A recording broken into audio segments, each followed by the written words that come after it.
All right, YouTube. So today I'm installing a set of Trigger Industries kickback mud flaps. I don't have a lift, wheels, and tires yet, so it does look a little bit weird with the stock setup. However, I really want to save the paint on this vehicle, so I did bring them out a decent amount. Before the mud flaps, I'd get paint from the front wheels, or dirt from the front wheels splattered all back here, all up the door handles, and it was just a pain in the butt. I'd also get a bunch of rock chips and stuff down here, and a lot of the, as you can see, underside of this would get hit pretty hard with rocks. They currently don't really have a great installation setup. The video they just posted is really good with the 1500 Rams. However, this being a heavy duty, there are some key differences, including this guy right here.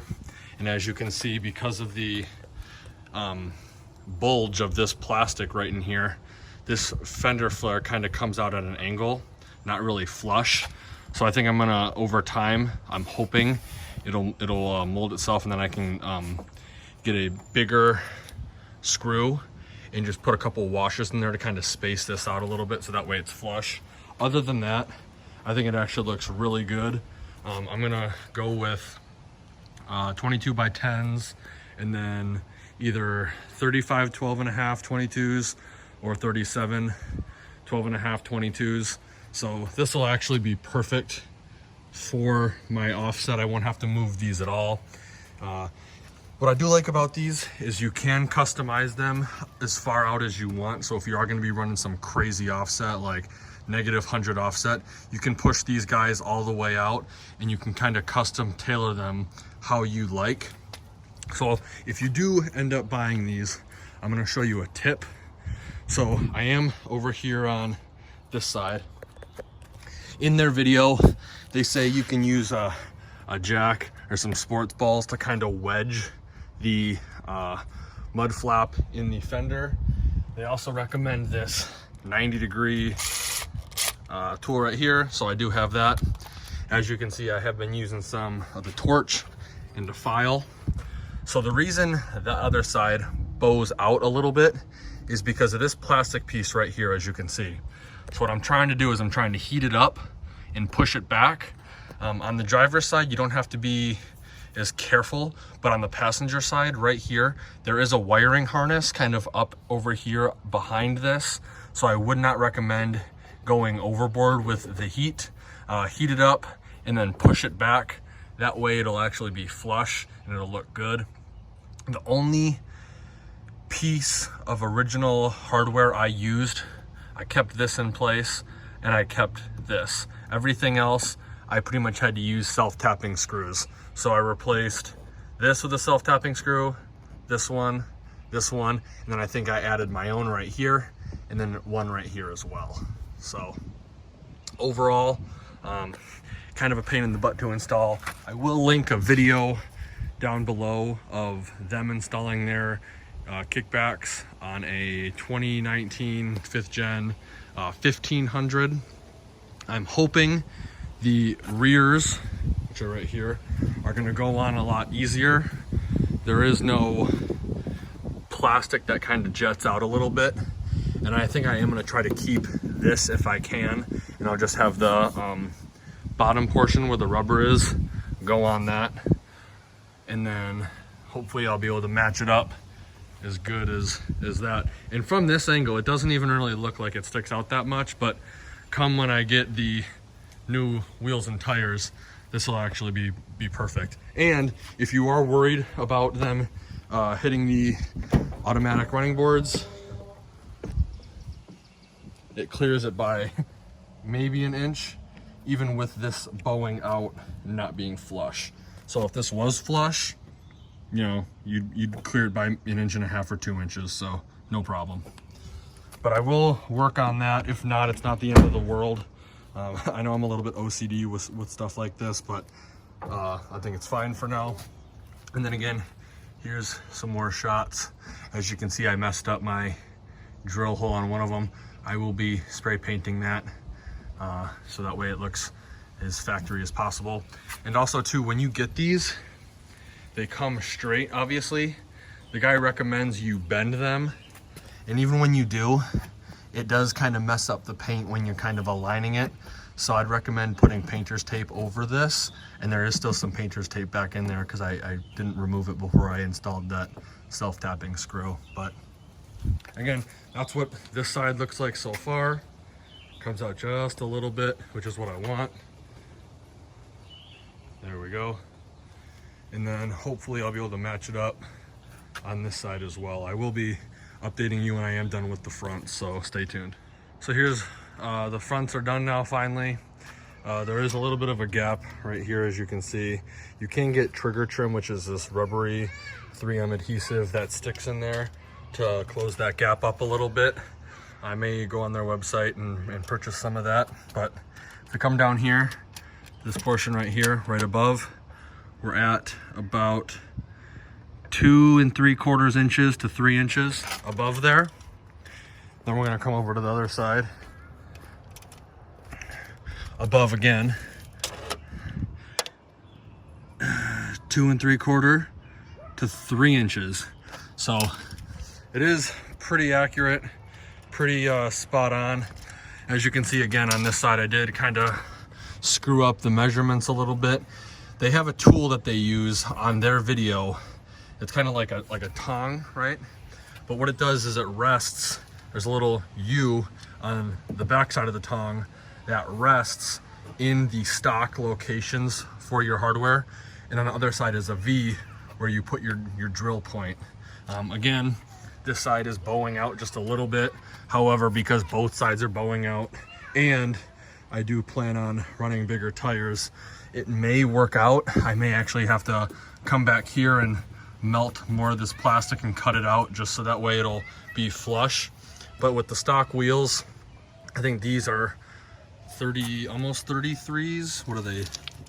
285, 60 R20s. So these I think are somewhere around 33, maybe just a hair less. And again, you know, 35s maybe, and then 37s will probably be pushing it. So I'll probably have to go 35s off the start. But again, I definitely recommend torch. I got a football here, I got another ball over there, and a little jack stand to put it up there. But it actually looks pretty good. And again, it's gonna cover that offset from those wheels perfect. And the more I think about it, the more I'm probably gonna go with 35s. So as you can see, you can just see the metal hardware on the actual flap there. And this side, it sticks out just a little bit more. But I mean, dang near close on both sides. So can't really complain. I was originally just gonna do the fronts today. However, still got tons of sunlight. So I'm gonna move the truck forward and then we will do the backs. The backs are a little bit wider.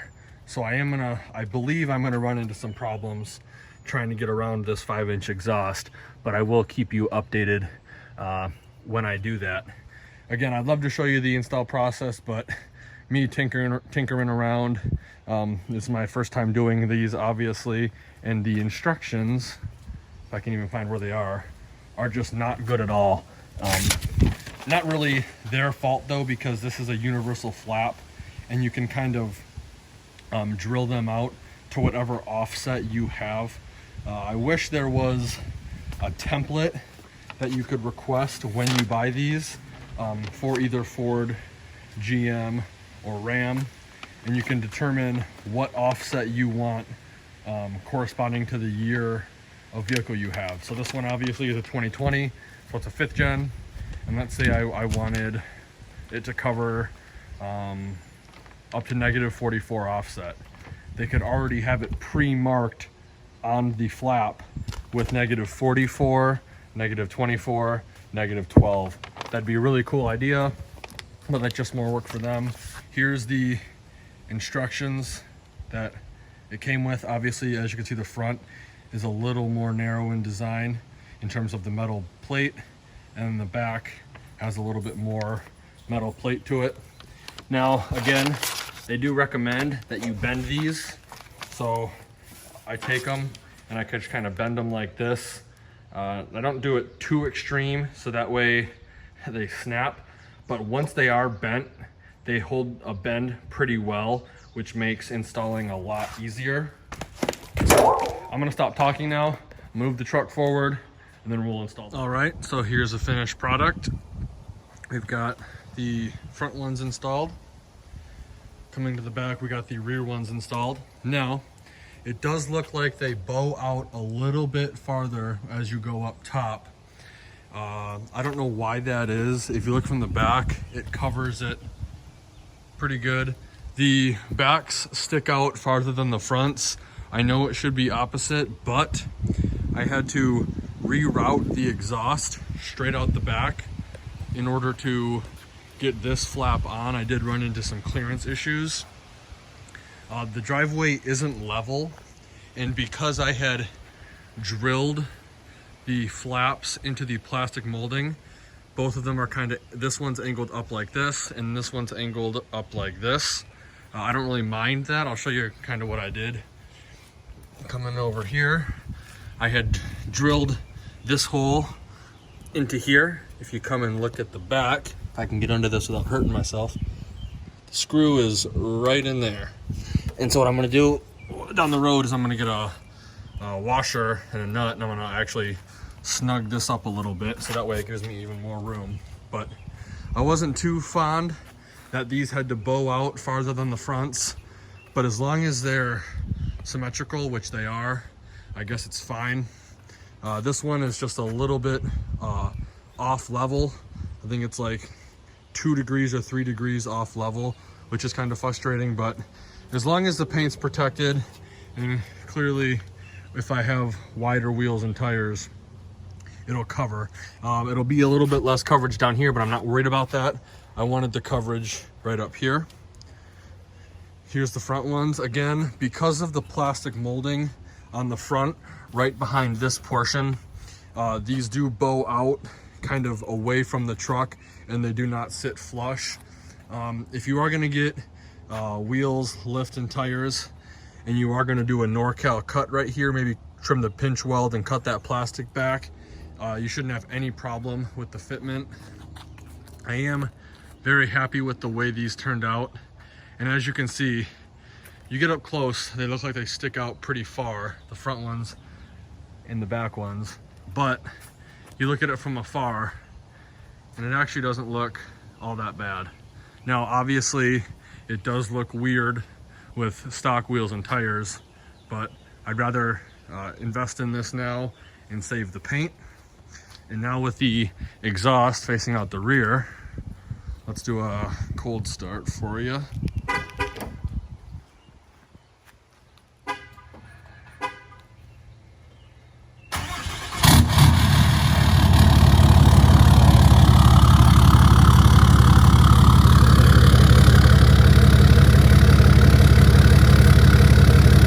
Very, very cool. And I'm starting to really like that look out the back like that instead of out the side. That's very cool. All I had to do with this exhaust system, this is the P1 exhaust system. Let me cut this off real quick. All I had to do was loosen this bad boy right here, and this pipe was rotated obviously out. Loosened that pipe, rotated it back, and then changed the direction of the exhaust as well. So very easy to do. I was thinking about doing an axle dump once I get rid of the spare tire because the lift and stuff, but who knows? This may grow on me. It already looks pretty sweet. So if you're interested in this product, I will be putting the link in the description below. I'll also link to their video. So if you do have a Ram 1500, you can kind of follow along with them. The tool that they used in the video is just a tool that they have currently. They're not sending it out with the hardware. So it's essentially tongs like this. One side has a U cut out of it, which what you'll do is you'll take that U and you'll put it in where the original hardware is. And the opposite side has a V cut out in it. So once you're in that channel, all you do is just mark where that V is on the other side. This is what I used, obviously, and I did have to add some more hardware just for security reasons and stability reasons. I didn't want this flying off on the road, but as you can see, again, the front one's pretty good job, and the back one's kind of bow out as you get up top. But overall, again, very, very happy with this. These are a bit pricey at like, I think it's like $400 US. It is a Canadian company, and these ship out of Alberta. I think it's like $6.99 or six something Canadian, but it's like it transfers to $449, I think, US. So if you're interested, again, I'll leave those links in the description below. And like always, thanks for watching and have a great day.